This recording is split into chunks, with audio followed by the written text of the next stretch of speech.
성경 일독을 위해서 오늘 우리 함께 읽어나갈 하나님 말씀은 사무엘하 19장부터 21장까지의 말씀입니다. 다윗 왕이 압살롬의 반란이 끝나고 다시 귀환합니다. 왕의 자리가 비어 있다가 다시 왕이 돌아올 때는 두 종류의 사람들로 나뉘게 됩니다. 왕이 다시 돌아오지 않을 줄 알고 그 왕이 없을 때 거짓말로 자기 이익을 취하는 사람, 왕을 실컷 저주했던 사람들이 떨리는 마음으로 돌아오는 왕을 맞이하는 경우가 있고, 왕은 지금 도망갔지만 끝까지 충성을 다 지켜서 돌아오는 왕을 영광스럽게 기다리는 두 종류의 사람이 오늘 19장에 나오게 됩니다. 다윗을 저주했던 시므이와 자기 주인을 팔아서 이익을 취했던 시바라는 사람이 있고, 끝까지 충성을 지켰던 무비보셋과 왕이 어려움을 당했을 때 그를 도와주었던 바르실레라는 4명의 사람이 이 19장에서 다루어집니다. 다윗은 돌아와서 원래는 시므이를 벌해야 했습니다. 그러나 이 시므이를 벌하지 않고 끝까지 그 마음을 간직하고 있다가 나중에 솔로몬에게 유언으로 남깁니다. 그 시므이는 용서하지 말고 벌해야 한다. 이것으로 보았을 때 다윗이 자비로운 마음으로 그 시므이를 벌하지 않았다기보다는 이 시므이는 베냐민 지파였거든요. 돌아오자마자 이 시므이 같은 사람을 벌하면 다시 반란 세력들이 일어날 수도 있기 때문에 다윗의 유화 정책으로 보고 있습니다. 다윗이 돌아와서 상과 벌을 명확하게 했어야 했는데, 사실은 다윗은 여러 가지 인간적인 생각도 끼어 있어서 제대로 벌하지 못하게 되고, 그래서 19장, 20장을 보시면 또다시 반란이 이제 일어나는 일들을 우리는 볼 수 있습니다. 성경을 묵상하면 다윗은 결코 완벽한 존재로 묘사되고 있지는 않습니다. 다윗은 죄가 많고요. 때로는 결정할 때 하나님 앞에 온전하지 못한 결정을 해서 안 좋은 결과가 이어져 가기도 합니다. 그러면 성경은 다윗이 완전한 존재가 아니라 하나님이 그저 사용했던 사람이었고, 완전하신 우리의 왕은 예수밖에 없음을 신약을 통해서 우리에게 말씀하십니다. 다윗은 불완전한 왕이어서 귀환했을 때 그 상과 벌을 제대로 하지 못했지만, 다시 오실 우리의 왕이신 예수님은 이 땅에 다시 오시면 명확하게 그분을 따른 충성된 주님의 자녀들과 주님이 안 계시다고 해서 자기 마음대로 살았던 죄된 존재들을 분명하게 벌하시고 상하실 것입니다. 우리는 이 땅에 지금 살아가고 있는 이 성도의 삶은 마치 잠시 왕이 자리를 비운 시대와 같습니다.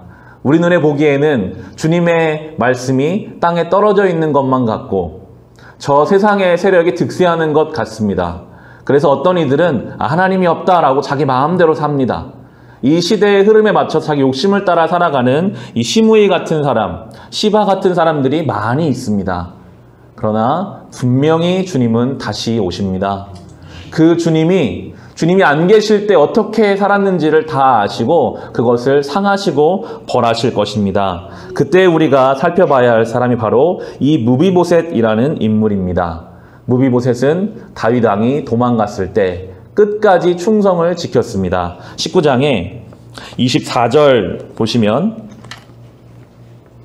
그때에 사울의 손자 무비보셋도 왕을 맞으러 내려왔다. 그는 왕이 떠나간 날부터 평안하게 다시 돌아오는 날까지 발도 씻지 않고 수염도 깎지 않고 옷도 빨아 입지 않았다.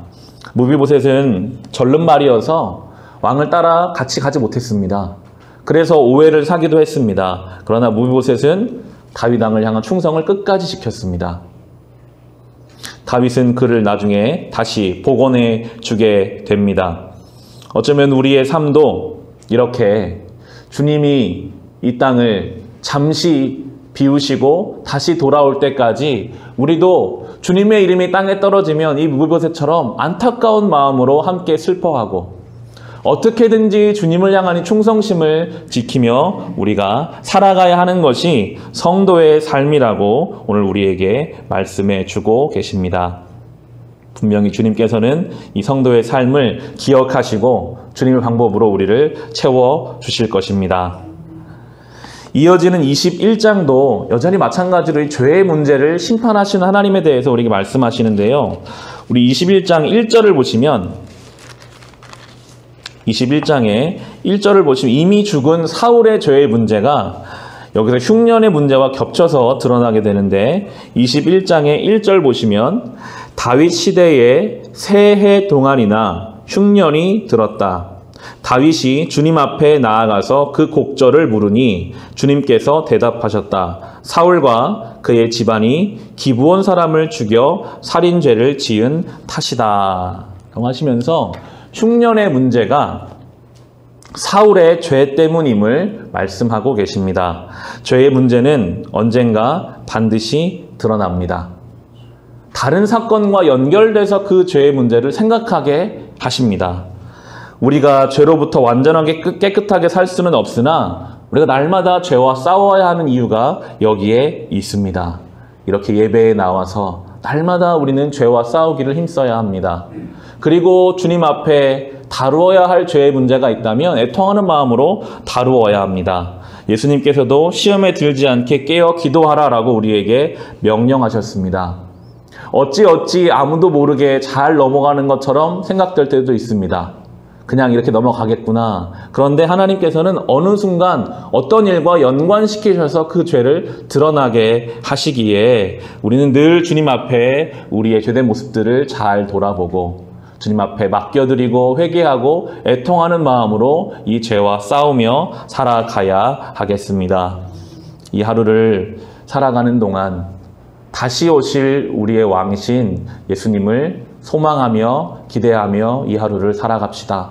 주님을 향한 충성을 지키며 세상이 어떠하다 하더라도 끝까지 그 충성을 지키는 성도된 삶을 살아갈 수 있으시기를 주님의 이름으로 축원합니다.